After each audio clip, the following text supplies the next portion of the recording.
Artinya sekarang semester 6 di ilmu politik, dan teman saya itu sebenarnya alumni di sini ya, Billy Febri Mahidayat, juga ilmu politik angkatan 2013 juga, dan Anggra ini serta Rezi Eka Putri juga angkatan 2013 ilmu politik. Nah, di sini kami ingin menyampaikan beberapa sebenarnya tidak ingin menyampaikan karena kami tidak sempatnya mengunjungi pada kawan-kawan. Nah, bahasan tentang politik sebenarnya sudah menjadi bahasan umum bagi kawan-kawan kan. Nah, setidaknya karena kajian kita adalah kajian ilmu politik, tentu nggak mungkin kami menyampaikan materi matematika atau bahasa Indonesia di sini seperti itu. Nah, kawan-kawan IPS juga sebenarnya itu kan sudah menjadi kajian menarik bagi kawan sebenarnya. Nah, ada beberapa fenomena hari ini adalah kalangan muda itu menganggap sebuah politik itu sebuah aktivitas kotor. Nah, bagaimana tanggapan kawan-kawan dengan hal itu? Benar? Aktivitas politik itu adalah sebuah aktivitas yang kotor. Iya.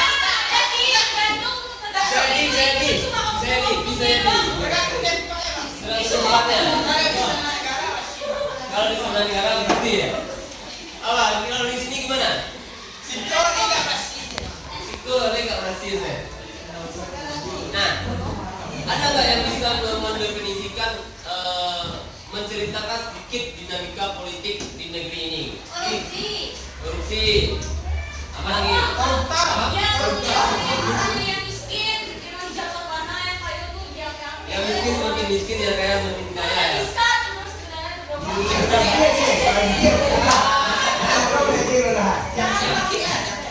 Pertama tadi korupsi, yang kedua yang miskin semakin miskin, yang kaya semakin kaya. Selanjutnya apa kira-kira? Ini namanya siapa? Aditya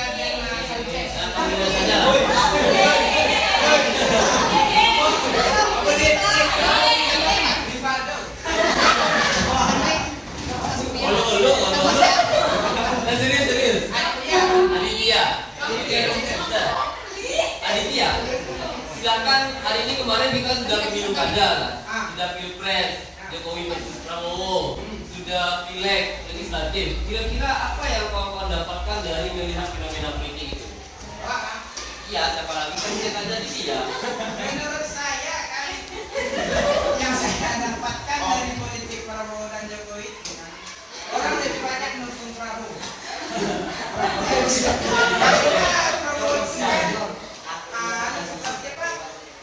Lebih kuat kan secara militer. Iya. Tapi kalau Jokowi kan lemah,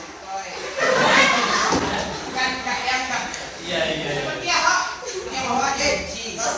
Jokowi Islam gitu. Oh, itu deh.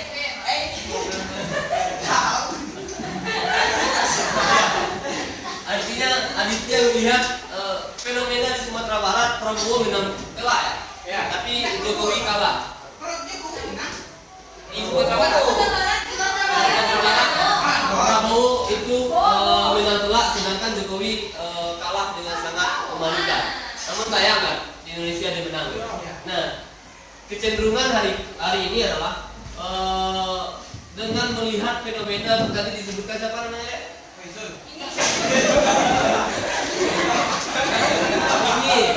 Ini mengatakan tadi bahwasannya aktivitas politik itu identik dengan korupsi. Ya, yang siapa namanya? Siapa? Anjing. Oke, Anjing. Nah, Anjing mengatakan ada semakin jauh rank antara orang miskin dan orang kaya. Yang miskin itu semakin miskin karena politiknya orang-orang hebat. Nah, akhirnya yang kaya semakin kaya. Namun ada hal sebenarnya. Sebagai sekarang kelas 3 ya. Sebulan lagi. Kawan-kawan udah berapa ya? 17. Udah lagi 17 ya. Nah, otomatis dalam pilkada pilpres, pilkada dan pemilihan presiden kawan-kawan akan menggunakan hak pilih kawan-kawan. Nah, akan masuk ke kotak suara dan akan pemimpin masa depan. Nah, namun disayangkan hari ini adalah banyaknya calon-calon yang tidak memiliki kapasitas, yang tidak taat aturan. Nah, akhirnya apa? Ketika dia awalnya itu sudah melanggar, kawan-kawan pernah melihat banyak spanduk atau foto-foto yang terpajang di pohon. Iya. Itu sangat dilarang sebenarnya, saudara masuk. Itu sebenarnya sudah sangat dilarang. Nah, artinya adalah ketika kita mencoba ingin memilih calon pemimpin, ketika mau mencalonkan saja, dia sudah melanggar aturan. Apalagi nanti terpilih sekiranya. Nah. Itu ya kan, Ejeng ya. Oh, saya kayak gitu. Siapa? Papa saya. Bapak saya. Nah, artinya seperti itu. Nah, dan satu lagi adalah dengan adanya fenomena seperti itu, akhirnya orang-orang ngapain berpolitik, ngapain ikut politik, ngapain memilih, toh juga akan korupsi, toh juga politik ini jelek, ya kan? Nah, akhirnya kita apatis, lepas tangan, biarkan negara. Nah, kita yang tahu akan hal yang benar, kita yang tahu akan kebaikan yang telah melepaskan tangan, yang namanya jahat akan merajalela, ya kan? Yang nama politik yang buruk itu akan tak selalu ada. Apalagi ketika yang baik ini menarik diri dan apatis dengan kehidupan politik seperti itu. Nah, kalau secara teoritis sebenarnya politik itu bukan cara dengan menghalalkan segala cara, tapi bagaimana menggunakan sebuah kekuasaan untuk tujuan mensejahterakan rakyat. Nah, tapi sayang hari ini adalah bagaimana partai politik, caleg-caleg itu menggunakan untuk mendapatkan kekuasaan untuk diri pribadi dan golongan. Namun pada dasarnya adalah untuk bagaimana mensejahterakan rakyat. Nah, itu yang harus kita perbaiki hari ini. Nah, kita harus sadar tanpa dengan pemerintah, tanpa dengan ada yang ke dalam struktural, itu siapa yang akan mengurusi seperti itu. Hari ini kita banyak beranggapan bahwasanya ketika tanpa ada pemerintah pun kita bisa hidup kok gitu. Iya kan? Tapi bagaimana dengan caranya BBM, gimana caranya? Terus hubungan luar negeri gimana? Terus pertahanan keamanan gimana? Makan gimana? Harga sembako gimana? Nah, itu dia. Ada salah seorang tokoh mengatakan buta yang paling buruk itu adalah buta politik. Iya, buta Pancasila. Oke lah. Tapi dalam hal ini kita bicarakan tentang politik ya, ya. Nah, buta yang paling buruk itu karena dia nggak tahu. Mulai dari bangun tidur hingga tidur kembali, itu dia berpolitik sebenarnya. Berpolitik itu tidak hanya bicara tentang saya mendapatkan itu, saya berkuasa dan saya bisa mempengaruhi orang. Tidak hanya seperti itu. Tapi bagaimana kita mulai dari bangun tidur sampai tidur kembali. Nah, dari mana kita dapatkan uang? Nah, artinya kita harus kembali melihat politik itu sama dengan ilmu-ilmu lainnya, sama dengan ilmu fisika, sama ilmu sejarah, sama ilmu matematika, sama ilmu ekonomi, yang hanya sebagai pisau. Anggapkan kita sebuah pisau. Nah, yang jeleknya itu pisau itu bisa digunakan untuk mengupas bawang dan untuk membunuh orang. Ya serahlah. Artinya sama seperti itu. Matematika, ekonomi juga seperti itu. Dia hanya sebagai alat analisis, sebagai pisau yang kadangkala itu tidak dipergunakan dengan baik oleh orang yang memegang pisaunya. Ya. Bagi ibu-ibu untuk dapur, bagi bapak-bapak untuk begal di luar. Ya kan bisa-bisa saja. Artinya adalah individunya yang kita permasalahkan, karena sejognya politik itu adalah bicara tentang bagaimana hari ini kita baik dan mensejahterakan untuk masa depan. Nah, itu sebenarnya. Nah, ada beberapa pesan yang ingin kita sampaikan di sini adalah jangan sampai ketika kawan-kawan nanti telah memiliki hak pilih itu apatis. Jangan sampai. Di sekolah saja kita berpolitik kan, pemilihan ketua OSIS, ya kan? Pemilihan ketua kelas. Nah, itu sebenarnya aktivitas politik. Nah, apa pemilihan pacar? Jadi dia siapa namanya Ajeng memilih pacar itu dengan politik. Ya nggak apa-apa lah, bagus deh. Artinya menggunakan politik dengan baik. Nah, itu dia. Yang ingin kami sampaikan, jangan sampai kita sebagai siswa dan kelak kawan-kawan akan menjadi mahasiswa atau masuk ke dunia kerja itu menganggap ada sebuah hal yang benar dan melihat sebuah yang salah, kita yang benar ini tarik kiri. Akhirnya yang jelek akan tetap merajalela, ya negara akan dikuasai oleh orang-orang yang tidak baik. Nah, kalau ingin dari apa yang saya sampaikan tadi, ada nggak sedikit pertanyaan? Sedikit aja, jangan banyak. Jadi, siapa ketua kelas? Pokok. Opom? Itu ya? Kokong mah. Popom. Ya, ada pertanyaan nih? Dede dulu lah. Udah yang lain lama kali. Nah, itu dia. Nah, ada beberapa setidaknya nanti kita cara memilih yang baik itu. Pertama, itu kenalilah calonnya. Penting kan? Bagaimana dia akan menjadi kepala desa? Sekarang nggak ada desa di sini. Atau wali kota, terus gubernur, wakil gubernur, presiden, anggota legislatif, itu benar-benar kita harus mengenali sang calon tersebut. Apanya yang kita kenali adalah siapa dia, rekam jejaknya bagaimana, apakah ada sengketa-sengketa atau skandal-skandal yang membuat dia itu tidak baik di pandangan umum. Nah, skandal ya, jangan skandal ya negatif ya. Iya, oke. Nah, jangan sampai kita memilih orang yang salah. Yang kedua, lihatlah proses bagaimana dia berkampanye. Nah, aturan-aturan kampanye sebenarnya hari ini sudah banyak dikeluarkan oleh Komisi Pemilihan Umum. Namun sayangnya banyak yang tidak mematuhi. Nah, banyak yang tidak mematuhi artinya adalah ketika yang saya sampaikan tadi, ketika pemilihan saja dia sudah melakukan pelanggaran, apalagi ketika dia telah berkuasa dan melihat wah banyak uang, terus banyak yang akan mendukung ini. Ya akhirnya penyelewengan kekuasaan. Nah, itu tidak baik sebenarnya ketika orang yang terbiasa melanggar selamanya akan melakukan pelanggaran walaupun siapapun yang mengawasinya. Hatinya akan bergejolak untuk melakukan pelanggaran. Nah, artinya kita harus lihat bagaimana proses kampanyenya itu dilaksanakan. Nah, selanjutnya adalah pilihlah pemimpin yang bijaksana. Nah, hari ini adalah kecenderungan pemimpin itu yang berasal dari partai politik, ya contohnya partai politiknya saja. Jika berasal dari partai politik A, dekatnya ke partai politik A saja. Nah, dan apalagi ketika dia adalah orang kampung B, maka dekatnya ke orang kampung B saja. Nah, artinya dia tidak adil di sana dan tidak bijaksana. Nah, itu pentingnya kita dalami keadilannya. Caranya apa? Lihatlah rekam jejaknya. Kan orang-orang tokoh politik yang akan mencalonkan itu bukan orang-orang yang baru kenal. Dan yang akan mendapat rekam jejaknya yang akan kita cari. Nah, itu dia.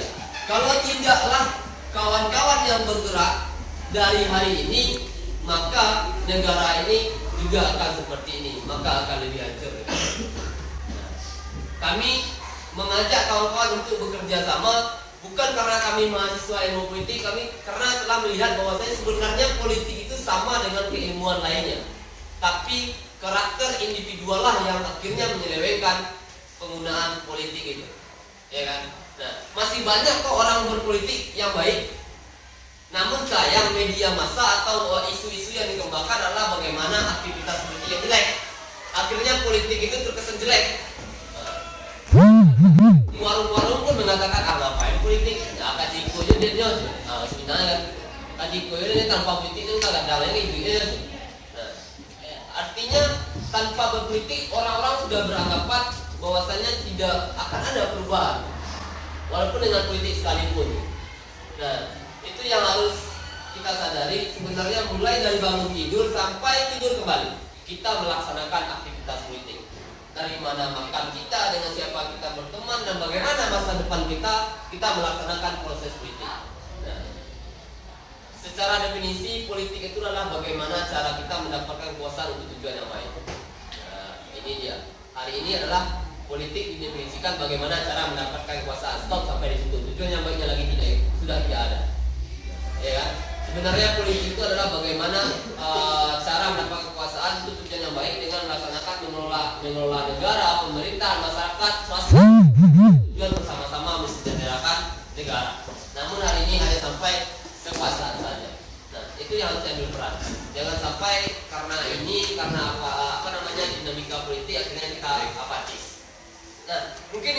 sedikit dari saya, tidak banyak ilmu memang karena saya juga bukan orang cerdas sekali. Ya, siapa kok ya? Nah. Tadi ada pertanyaan, jika sekiranya ada pertanyaan silakan. Apatis. Nah, apatis itu adalah tidak mau tahu dengan realita. Cuek.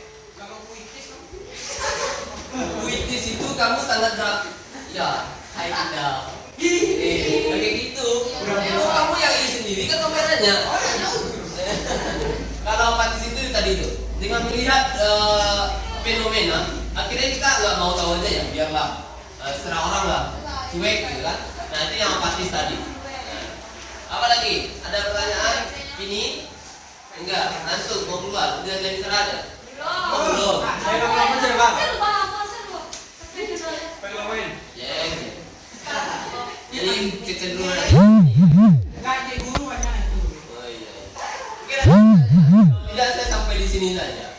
Tidaknya saya sudah mulai kelas 2 unit 11 IPS berapa ini? Sampai di sini saja. Satu.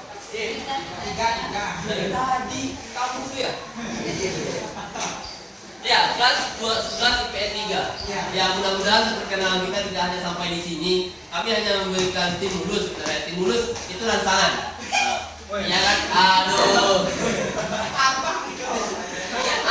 Saya bawakan stimulus. Saya tafsirkan rangsangan. Ya, ketahuan juga stimulus dan respon. Nah, itu harus diberi rangsangan dulu agar kawan-kawan itu mau. Itu bukan apa namanya, bukan konotasi atau diksi yang negatif kalau dalam politik. Karena ada teori stimulus dan respon. Artinya seperti itu. Kawan-kawan distimulus dulu agar nantinya mau sebenarnya, oh seperti ini loh. Oh ternyata ini yang salah selamanya. Saya harus sentuh dulu gitu. Nah itulah istilahnya. Nggak tahu juga bahasa yang sangat halusnya ya, stimulus bahasa halusnya ditafsirkan kamu ketawa. Ya tergantung kita ya. Kamu sendiri yang tak tergantung dari itu. Oke kawan, ada pertanyaan? Karena saya cuma diberi waktu 10 menit, sudah sampai ya? Belum? Belum. Masih 1 menit baru, Bang. Masa ya 1 menit? Ya gimana? Masih ada pertanyaan? Karena ya benar, saya tadi dikasih waktu cuma 10 menit. Aja lah. Main bola saya ada teman, Bang. Masa apa enggak? Ada extra time ya? Ada extra time lah. Extra time belum ada. Ya. Ya bertanya lah. Aduh, Bang, kan misalnya kita kan nggak boleh menerobos lalu lintas gitu. Tapi gimana kalau pejabat yang enak aja gitu kan, lampu merah dan langsung lurus aja. Padahal kan di undang-undang tuh kan dibuat kecuali pejabat kan nggak ada dibilangnya kayak gitu. Itu gimana sih Pak? Itu yang penting. Pejabat itu dikawal polisi nggak? Iya tuh emang kita apa juga Bang? Emang kan kita boleh, berarti kita boleh. Ya kamu lagi contoh berarti kita kan Bang. Itu dia Jeng, salahnya. Ya karena sebenarnya ada hak khusus. Kalau bicara yang tadi itu ya, misalkan ambulan, ya kan, ambulan pemadam kebakaran yang berkaitan dengan bencana, terus pejabat pemerintah yang harus dikawal oleh kepolisian. Artinya dia tidak hanya sendirian, karena bisa saja para pejabat atau pimpinan itu memiliki tujuan ke suatu tempat dan itu membutuhkan waktu yang cepat. Ya kalau dari misalkan dari Limau Manis ke apa, ada pesawat nggak kira-kira ke Pasaraya? Kalau kita di mana-mana kita terlambat tuh berarti kita boleh juga kan itu kita juga Pertanyaan itu bagus sekali. Kalau kitanya yang terlambat gimana ya Bang ya? Kan kita juga punya hak dan kita juga mau pengen cepat. Mau kemana? sekolah. Dari jam berapa masuknya? 15. Masuk aja nggak tahu, tanya dulu ke orang. Biasa ini posisi yang terlambat ya? Ya, ada jadi orang. Nah, artinya seperti ini. Kita dengan pejabat pemerintah itu berbeda schedule, berbeda jadwal, berbeda banyaknya jadwal. Nah, kadangkala selesai acara sini dia harus ke sana, selesai acara sini dia ke sana. Bangun, kalau kamunya bangun tidur aja cepat. Saya Aku tuh kalau pemerintah bangun tidur aja cepat. sayangnya dia tidak dari tidur, Ajeng dari tapi dari lokasi A ke lokasi B, B ke C, C ke D. Nah, kamu cuma dari tempat itu ke sekolah, Pak tidurnya cepat, kayak gitu. Beda itu tadi. Ah, ada lagi kira-kira apa? Kisah usang tikus-tikus kantor yang suka berenang di sungai yang kotor.